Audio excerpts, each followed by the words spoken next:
복음으로 사는 것이 목사님은 이제 기도하면 되어지는데 성경을 보면 행하라고 말씀합니다. 무엇이 맞는 건가요? 라고 묻는 것 같습니다.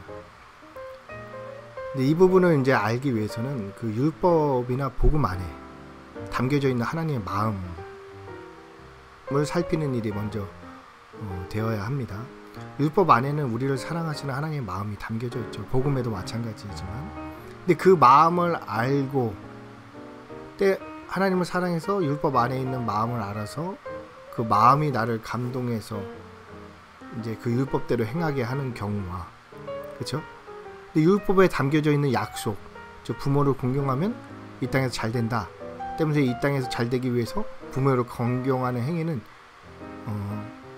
하나님의 마음이 없는 채 하나님의 손만 구하려고 하는 종교적인 행위가 되기 때문에 하나님은 오히려 그러한 종교적 행위로 하나님 앞에 접근하는 자들을 싫어하시고 진노하시며 그들에게 벌하셨음을 우리가 성경을 통해서 보게 되는 거죠.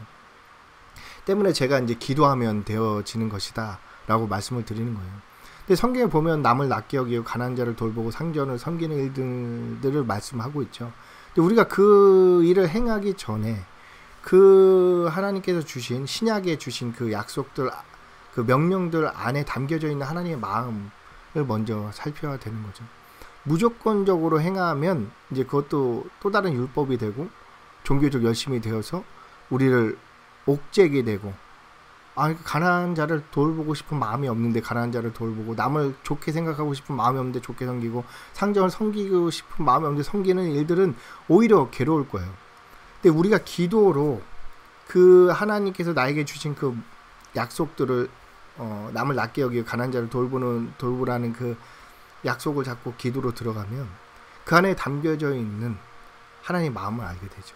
근데 기도할 때 이제 세상에서 이제 정한수 떠놓고 비는 식의 기도가 아닌 우리의 기도는 하나님 뜻대로 기도하는 기도가 되어야 되는데, 그렇게 하기 위해서는 어떻게 되었냐? 성령을 의지해야 돼요. 왜냐하면 성령님께서는 하나님의 깊으신 곳까지도 통달하시고 계시고, 또 우리 안에 계시는 성령님께서는 탄식하시며 우리를 위해서 기도하고 계신다고 하셨거든요.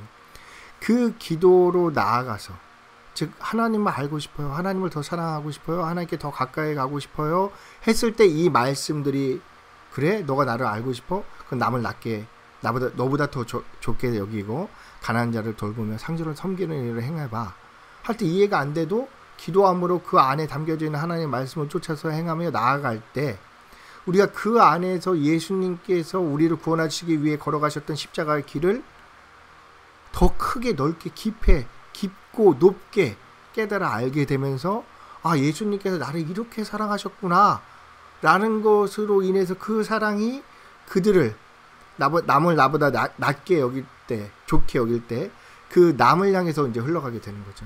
그게 이제 되어진다는 말씀입니다. 근데 이것이 전제되지 않고 이제 행위로만 이제 그 말씀을 지키려고 할 때는 또 다른 율법에 대해서 신앙생활이 약간은 이제 갑갑해지고 종교생활 같이 되어질 수 있다. 그러니까 제가 말씀드리는 내용은 기도하면 이 언약들, 약속들의 본질을 깨달아 그 하나님의 마음을 알게 되고 그 마음을 우리를 감동하여 그 언약들을 되어질 수 있도록 하나님께서 인도해 주신다라는 뜻이었습니다.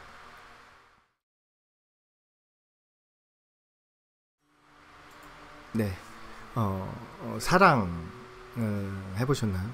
시간이 없어도 사랑하는 사람은 생각나고 보고 싶고 틈을 이제 만들어서라도 연락하는 것 같이 우리가 하나님을 사랑하면 어떠한 직장 생활이든 학업 중이라든 하나님께 한 걸음 더 나아갈 수 있게 되는 거죠.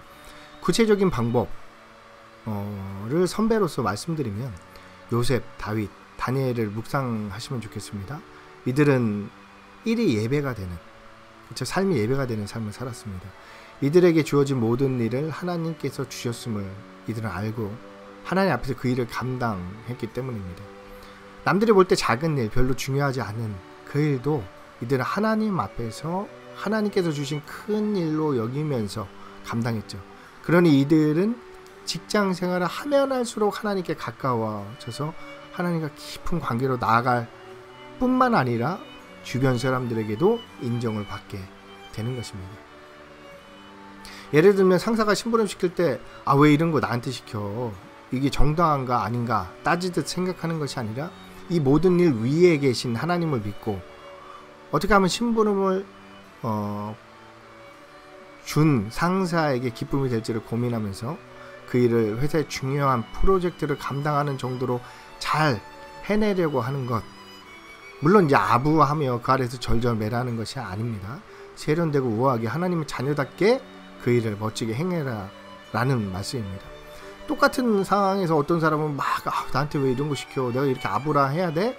라고 하는 것과 반면 이제 신자가 하나님 앞에서 그 일을 받음으로써 그렇게 조금은 부당한 심부름을 시키는 그 사람을 잘 섬겨주고 세련되고 멋있게 섬겨주는 모습, 고급 레스토랑에서 이렇게 웨이터가 잘 훈련된 웨이터가 그 서빙을 보듯이 이렇게 그 서빙 받는 사람들이 만족함을 줄 수 있는 수준으로 올릴 때 그 어떤 작은 일이라도 전문가적인 느낌이 나게 되면서 빛을 발하게 되는 거죠. 그 순간에 집중하는 거죠. 커피를 내릴 때도 전문가와 그렇지 않은 알바생은 차원이 다르죠. 알바생은 내가 이 일을 해서 벌어먹는구나 하면 커피를 내리겠죠. 근데 커피를 내릴 때 크게 생각을 하지 않을 거면 이게 잘 내리는 건지 저렇게 해야지 좋은 건지 생각하지 않습니다. 하지만 바리스타는 커피를 내릴 때 최상의 커피를 내려 제공하려는 자세와 자긍심, 커피를 내리는 일에도 자긍심이 있죠. 근데 어떤 사람은 이거 왜 해야 돼 하는 것과 이 자긍심을 가지고 이렇게 커피를 잘 만들어서 이렇게 대접하고자 하는 것은 보기에도 완전히 다른 느낌을 갖게 됩니다. 회사에서도 마찬가지예요. 우리가 하나님 앞에서 그렇게 사무와 업무와 이제 공부와 여러 가지 일들을 하는 것, 좀 폼나고 멋있게 하는 것, 그것이 하나님께 더 가까이 갈 수 있는 길이 되며 그 사람들에게도 예수의 향기와 편지가 될 수 있는 길이 되어지는 것입니다. 신앙생활 좋은 거예요.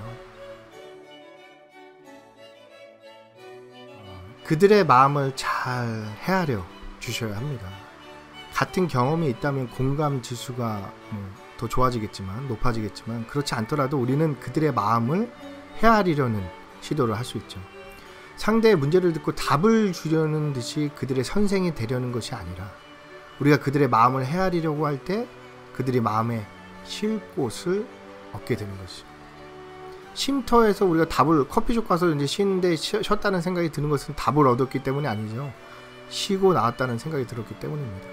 우리에게 있는 겨자씨와 같은 믿음이 자라면 나무가 되어 주변에 쉴 곳을 제공하게 됩니다. 이는 어려움이 있든 없든 상관이 없습니다. 우리가 그리스도 예수 안에만 있다면 가능합니다. 그리스도 예수 안에서 상대를 대하는 것은 구원, 안식을 찾아 우리에게 나온 그 어떤 죄인이라도 품어주겠다 라는 마음을 갖고 상대를 대하면 되는 것입니다. 그들의 잘못을 이건 잘했네, 이건 잘못했네 지적하는 것 이전에 이렇게 예수님의 마음으로 그들을 품어들려고 하는, 헤아리려고 하는 것이 우리에게 필요하다, 이렇게 말씀드리고 싶습니다. 네. 감당할 수 없는 시험을 우리에게 허락하지 않는다고 하셨죠. 피할 길을 주셨다고 하셨습니다. 믿으십시오.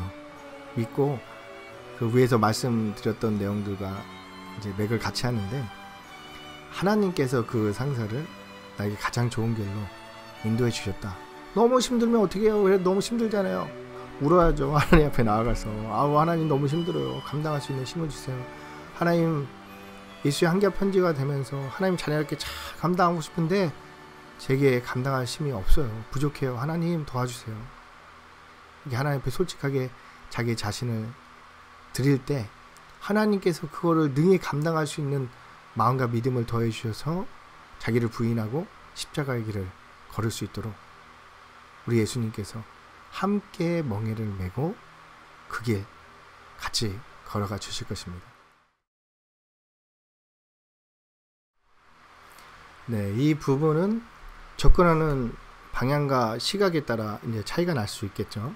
세상이 말하는 죽음은 영혼과 육이 분리된 상태이죠. 신앙이 말하는 죽음은 내 자아가 말씀에 순종된 상태. 신앙이 말하는 죽음을 다시 두 가지로 볼 수 있겠죠. 그리스도 예수로 인해 죽은 자, 그리스도 예수로 인해 산 자. 죽는 것이 꼭 나쁜 것일까? 세상 사람들이 말한다면 삶의 회의를 가진 분들이죠. 회의, 의심, 사는 것이 옳은 것인가? 의심을 갖는다는 의미입니다. 그래서 그들은 회의론자라고 부르죠. 여기에 반박하는 세상의 개념은 삶을 낙관적으로 보며 이 땅에서 유토피아를 건설하고자 하는 분들이죠. 뭐 가정에 행복한 가정을 이루려고 한다는가. 하지만 좀 이 부분에는 우리가 알 수 없는 이제 이 땅 가운데서의 풍파, 뭐 코로나나 질병이나 경제적 위기나 이런 것이 왔을 때 견디기가 어려워요. 또 이제 죽는 것이 꼭 나쁜 것일까? 신자가 말한다면 그리스도 예수 안에서 죽는 것을 뜻하겠죠. 그리스도 예수 안에서 이미 죽은 자로서 오로지 천국에 소망을 두고 사는 분들이 계시죠. 예수님을 사랑해서 그분께 더 가고 싶은 사람들, 보고 싶은 사람들. 그러면 이제 죽는 게 꼭 나쁜 것일까? 생각할 수도 있겠죠. 바위와 같이. 하지만 죽는 것이 꼭 나쁜 것일까? 신자가 말할 때 그리스도 예수를 위해 사는 자들도 있을 것입니다. 이들은 예수님을 사랑해서 그분의 말씀을 쫓아서 이웃을 사랑하는 삶을 살아내고 있는 분들이십니다. 이렇게 이제 죽는 것이 꼭 나쁜 것일까? 이렇게 어떤 의미로 전하고 어떤 의미로 받아들이냐 따라서 신자 안에서도 의견이 달라질 수 있을 것 같아요. 우리는 그리스도 예수 안에서 세상의 정욕을 향해 죽고 그리스도 예수 안에서 세상의 영혼들을 향해서 산 자, 그들을 위해서 사랑하고 섬기고 희생하고 이때 주시는 하나님과 은밀한 비밀이 이제 하나님과의 비밀이 늘어나고 하나님과 친밀해지는 천국을 소유하는 우리가 되어야 될 것입니다. 이렇게 할 때 하나님의 자녀의 권세와 권능이 함께 하셔서 그리스도인으로서의 삶을 살아갈 수 있게 되는 것 아닐까 이렇게 말씀을 드리고 싶습니다.